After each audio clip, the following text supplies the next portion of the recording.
Hey everyone. So no stream today because Pfizer has been absolutely kicking my dick in. However, while I was down and out between taking naps, I did record some footage for a different video coming tomorrow regarding what class you should play, which I think is going to be really good. However, I didn't want the footage to go to waste, and so I figured I'd try something different and do a little commentary over what my thought process was going into it. It's not going to be as in the moment as it usually is. However, I figured that it'd be a different type of content and we'd take advantage of the footage. And if it works, great. If not, well, nothing's really lost. So sitting here first, I'm coming in right away and just popping into the first target. I'm not quite sure what their team comp is looking like right now. It looks like they have a couple Sorks. We both have healers on both sides. I can tell because obviously Fizz is over here popping hots on me, and I think I saw some hots popping off these players as well. So right now I'm going to be focusing on popping down a Sork because that is currently the squishiest target that I've seen. I do kind of a dumb here and I just kind of walk into these people, which is not really recommended. I have my DCDs all kind of locked and loaded, ready to go though, so I'm not too concerned just yet. Figure I'd farm some AoE damage here, because why not? Now this healer has been marked, which means that he's definitely the primary target right now, but he's going to phase walk away, so we're just going to go back into the middle here. This power tech is looking low, but I think he has his call to the left still, so we're not going to get very far in here. These teams were balanced and also not balanced. The other team has a decent amount of heals. We have some heals on our side, however, the other team just seemed to have more survivability. So it was a pretty relatively balanced match. So right now we're just going to be punishing the one player who's kind of left alone here. However, he is an operative, so he can stealth out. So he's just going to roll away. We're going to try to knock him down, but he's going to run back to his team in time to get out of there. So you can tell right now that our team is slightly ahead on points, but I'm not sure if that's going to last just because we haven't really knocked anyone down. We're kind of relying on running orbs more than actually killing people, which is fine for right now, but as soon as this other team is going to be forced to push into the actual mid itself, we're going to be in trouble. Because right now they're pretty comfortable with sitting out back here, but when the pylon detonates, they're going to be forced to migrate into the middle, at which point they can kind of take over.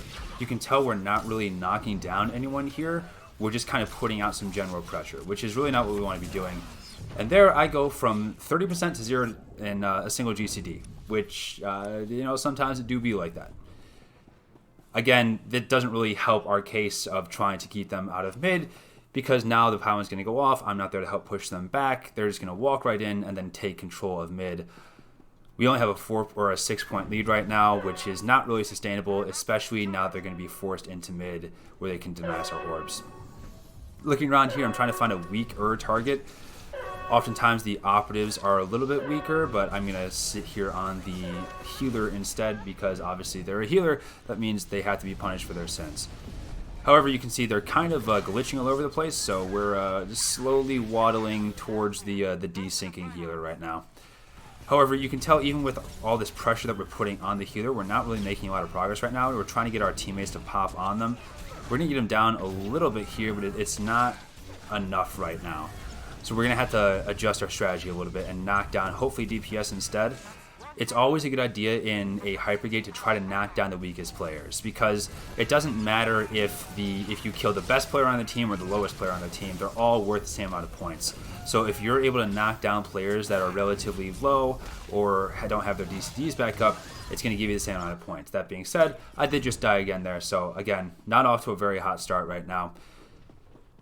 Looking at it, again, our points are starting to get behind, right? We're falling behind. We're now 16 points behind. We have lost control of mid because they were forced into mid.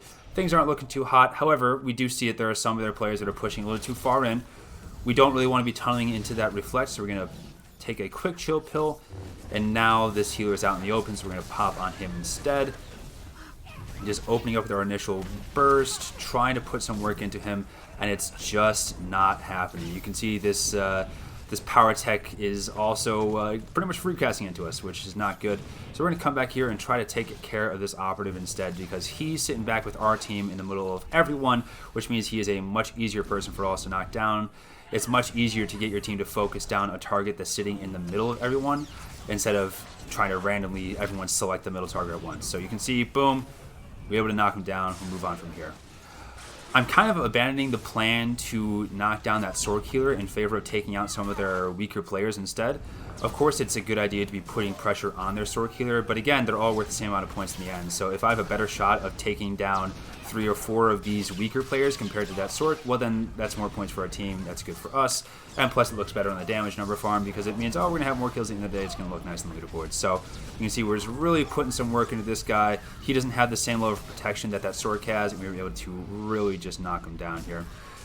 We're going to pop back onto the Sage. Again, he's hanging out by our team, which is makes him a more likely target for our team to focus together. However, he poofed away. I've kind of come to the conclusion now that these operatives are kind of the players that we have to go for. The Power Tech has the Sork's attention. I believe they're in a group together. So if we can take the pressure and put it onto players who are kind of running on their own, we're going to be more likely to take them down and again get some of those points back. But even still, even with the amount of kills that we've been getting, it hasn't been enough yet. So we might have to adjust our strategy here in a hot second to make things work. We're doing a little bit of shameless numbers farming with how many people are stacked around here. Now we're back on this Sage because we know he doesn't have his bubble because we saw him use it before to get out. So we can just boop, boop, bippity, boppity, your health bar is my property, and be done with them. We're putting our burst damage to work here on all these targets that are relatively low, so that's 2 kills in a row. We might get a third here. I've forgotten by now. My brain is kind of mush. Just rolling through the offensive cooldowns, making quick work of some of these fellows. Now this guy has his heals back. Again, he is a very good player, and that Sork knows it. So he is putting all of his heals into this one Power Tech. So we are trying real hard to get him down. It took a lot more effort than it usually would, considering that he's a Power Tech. He shouldn't be living that long, but that time he absolutely did. Again, this operative decides that he wants to be in the middle of our team, which means that we can nuke him. But you can see we're still falling behind here. Their damage is way outperforming our damage, and it just kind of puts us in the bad spot. Again, I'm kind of ignoring the healer here because I think I'm going to have a better shot of knocking down these operatives instead. And you can see I do a pretty good job of getting these guys a decent amount of the way down, but it's just not happening right now. So I think I'm going to stealth out here. If I remember correctly, I'm going to break and stealth and then hopefully run away. Yep, there we go. We see this one operative is kind of chilling out by himself here. So we're going to give him a little bit of the what for. Pop a med pack. We have our heals, so we're not in too much danger here, and especially with him being so far behind our backline, it's more likely that our player is going to turn around and nuke him than his entire team is going to turn around and nuke us. So we can sit here and kind of go to work on these guys that are getting a little too ballsy with their positioning and kind of punish them for it. Get a little flashbang action here, so I'm going to sit here and play with my dick for a hot second. Still sitting, don't have my breaker, so we're just kind of stuck. I get a little aggressive here, and by a little aggressive, I mean real aggressive, and so don't do that. That's a bad idea, but we got to stop this guy from getting the orb, because again, it's kind of a close game. We do not want that to be happening, and he's in the middle of all of our people, so if we can bring attention to the people that are sitting in our backline, you can see here it's worked because their entire team has now nuked this one guy, which is very good. Moving on down the line here, we have another operative that is kind of chilling out, so we're going to sit and try to nuke him down as well, just slowly but surely burning through his cooldowns. But you can tell we're starting to fall behind here, which is really not what we want to see. Keep trying to put some pressure on him. We found this Merc here that might be an interesting option for us. I keep kind of reverting back to this Sork out of the hope that he's going to be able to get nuked, but it's just not happening. So we're going to pop onto this Merc instead and just absolutely give him the nuts, dude. I mean, the poor guy, he's an innocent boy, or he was, but now he's a dead boy. So that's a shame. We're back in the Sage. I'm not quite sure if his bubble's back yet. It was going to be very close, so we're going to pop over instead to this operative and then over to the Sork, see if we can't nuke him down. I think we're barely going to get him here if I remember correctly. Nope, he's going to bubble. Never mind. I can't remember because my brain is garbage, so we're back onto the Sork. Now you can see when I poked out here, I could tell that our pylon was in trouble. Obviously, that's not what we want to see. We got to get over here and see if we can make some magic happen. Waiting for a bit of my teammates to come back, so I don't think we can win this 1v1 right away or 1v2. But we're going to get in here and pop some of our defensive cooldowns. We're going to pop our Shroud here first to survive the operatives, the Power Tech's opening burst, which is catastrophic if not handled correctly. We have to get this pylon back or we lose the game. So we're going to try to knock down this Power Tech first because he is the most dangerous person on this team. This other operative I'm not too worried about. I'm going to try to chase him down and knock him over if we can. He is a healer, so this is going to be a little bit of a clusterfuck. We're just going to channel into him and see if we can just can't keep him away from his team. But again, we're down by 25 points. The game is very close. We got to make some magic happen here to really win this game, because I don't think we're going to get through this entire game. Right now, they have access to all the orbs, which means they can be running them as much as they would like.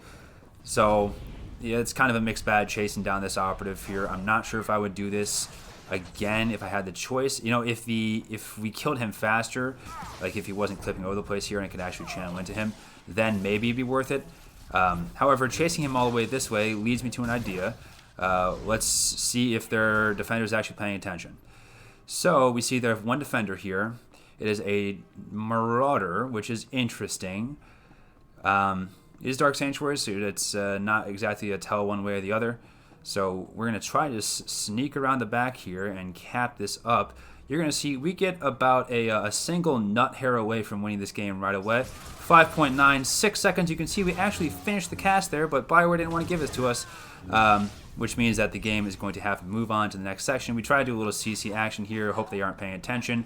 However, the operative is coming, so even if we do the AoE here, we're not going to get him, so that's fine. We're not going to give him our points here. We're going to get out as fast as we can.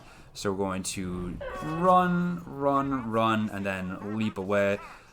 However, that is probably the only way we're going to win this game. We're down by 40 points now. We're not going to make that back unless we get a lot of kills or a lot of orbs, which we haven't gotten in the past couple rounds here, which means that we got to go put in some work. So while all this is happening, we are going to stealth out. And then right when this pylon's done, we're going to start running this direction, and we're going to predate and try to get back out to that health pack. I'm pretty sure that same Marauder is going to be coming back here, so we got to go out and get the health back and then stop them from capping before, obviously, the cap, because then that'd be catastrophic for us. So that Marauder's watching us, and we have her targeted, so we can tell when she's going to start capping. We have enough time here to grab this health pack and hop back in. So that's 1 Mississippi, 2 Mississippi. We're going to just open up with a full burst here. We know that she blew her cooldowns based on the last interaction we had with her, because we got her to blow her shroud, I believe, with our last engagement. So we can really be putting in some work here and knocking this player down very quickly while they're doing nothing to us, which is good because now this operative is back. So we're going to pop our shroud here as soon as possible. We're going to AoE CC, which knocks down that healer. Unfortunately, though, they just keep coming. So we knock down their Marauder, which is good, and you can tell we have 600 points. So if we just deny this pylon, we're going to win this game. So we're going to keep on channeling into these 2 DPS. I know that healer is out there. However, I want to be putting some pressure on this mercenary to make sure that they are more focused on their own health bar than they are on killing us. Now, I stealth out here, and I check to see if the med pack is back here, but it is not. So what we're going to do instead is we're just going to straight delay. So we're going to throw a Saber Ward, and then we're going to try to get out of combat here. I call for theirs because I see we have our Guardian here who's going to be taking care of business for a hot second. So I'm just going to position my camera so that I can see the pylon. But hopefully they're not going to be paying attention. They can't see me. So I get the out of combat, which is very nice. I'm going to heal it to full here, and then I'm going to wait. There's no reason for me to really jump in right away. I can sit back and kind of chill for a hot second and let them handle all these situations. So I'm going to Saber Throw, and then hopefully they're not paying attention to where I am. But now we're going to hop back in to see if we can't knock down this Marauder and call it a day here.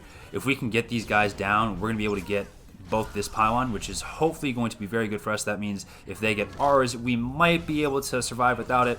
Not sure. We also just had the burst to knock down these players very, very quickly. I keep checking to see who is at our pylon. It's this Aena person who I haven't seen take any damage yet, which is very good. I was worried that their pre-made team was going to go over there and kind of take out ours. However, it looks like she hasn't lost any health, which means that by now, with 6 seconds left, that means there's no time to get the pylon, and we should be able to snatch this victory from the jaws of defeat. Get some last farming damage in here for no other reason than we can, and then that is the game. Let me know if you guys like this type of commentary. It's a little more thoughtful of what I was thinking at the time instead of the usual verbal vomit. It's different. I'm not sure if it's going to be something that happens regularly. However, considering my brain is mush right now because Pfizer got hands, dude, kind of just making do with what we have. So I hope you guys like this. And hope everyone has a better time with their first dose of the vaccine than I did. Because, bruh, Pfizer got hands, dude. Take care.